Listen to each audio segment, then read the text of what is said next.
খালেদ, আমাদেরকে একটু জানাবেন এলাকার পরিস্থিতি কেমন দেখছেন এবং ইউপি চেয়ারম্যান কিছু জানিয়েছেন কিনা বা সব আসামিকে আসলে গা ঢাকা দিয়েছেন কিনা, গ্রেপ্তারকৃতদের সম্পর্কে বিস্তারিত সবশেষ কি জানা গিয়েছে?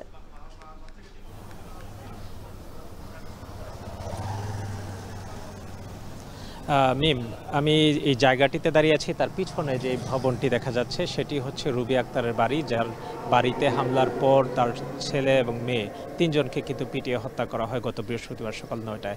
এরপর থেকে কিন্তু পুরো এলাকা, আমরা আপনাকে দেখাচ্ছি যে এই বাড়ির আশেপাশে যত দোকানগুলো রয়েছে সবগুলোতে কিন্তু তালা মারা, এখানে একটি দোকানও কিন্তু খোলা হয়নি এবং বৃহস্পতিবার থেকে কিন্তু এগুলো তালাবদ্ধ।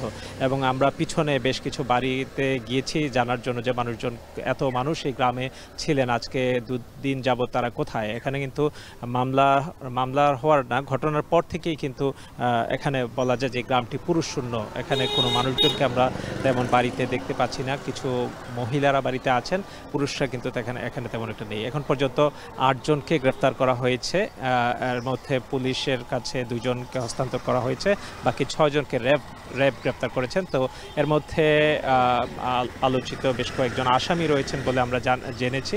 র্যাব এখন পর্যন্ত তাদেরকে আমাদের নিশ্চিত করেনি যে কারা আটক হয়েছেন। তো যারা আটক হয়েছেন, পুলিশের কাছে যে 2 জন আছে, যৌথ বাহিনী আটক করেছে, তারা এই মামলার নাম উল্লেখ আছে তাদের। এই পর্যন্ত 38 জনকে নাম উল্লেখ করে এবং 25 জনকে অজ্ঞাত আসামি করে কিন্তু একটা মামলা করেছেন। মামলায় নিহত রুবি আক্তারের মেয়ে রিক্তা আক্তার।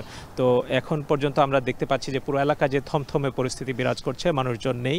যারা আশেপাশে গ্রাম থেকে রিক্সা চালাচ্ছেন অথবা এখানে প্রয়োজনে যাচ্ছেন, তাদের সাথে আমরা কথা বলেছি যে একটা ভীতিকর অবস্থা এখানে পুরো গ্রামে বিরাজ করছে, যার কারণে এখানে বলা যায় যে জনমানবহীন অবস্থা রয়েছে। এখানে পুলিশ কিন্তু বাড়িতে মোতায়েন রয়েছেন, পুলিশ এখনও আছেন। গতকাল রাতে যখন নিহত 3 জনের, রুবি আক্তার এবং তার 2 সন্তানের মরদেহ এখানে নিয়ে আসা হয় দাফন করার জন্য এবং লাশ কবর খোঁড়ার জন্য, কিন্তু কোনো মানুষ গ্রাম থেকে এগিয়ে আসেনি এবং তাদের আত্মীয় স্বজনরাও কিন্তু ছিল না। তার স্বামী জুয়েল ছিলেন এবং এছাড়া এখানকার গ্রাম পুলিশের সহযোগিতায় কবর খোঁড়া হয় এবং তাদেরকে দাফনের ব্যবস্থা করা হয় এবং এখানকার স্থানীয় মাদ্রাসার শিক্ষক এবং তাদের সহযোগিতা নিয়ে পুলিশি নিরাপত্তা বেষ্টনের মধ্যেই কিন্তু তাদের দাফন সম্পন্ন হয়। একটা ভীতিকর অবস্থা আমরা দেখছি এখানে, কিন্তু বাড়িতে আমরা উপর থেকে নিচে যে গ্লাসগুলো রয়েছে সেগুলো কিন্তু সেদিনই ভেঙে ফেলা হয়েছে।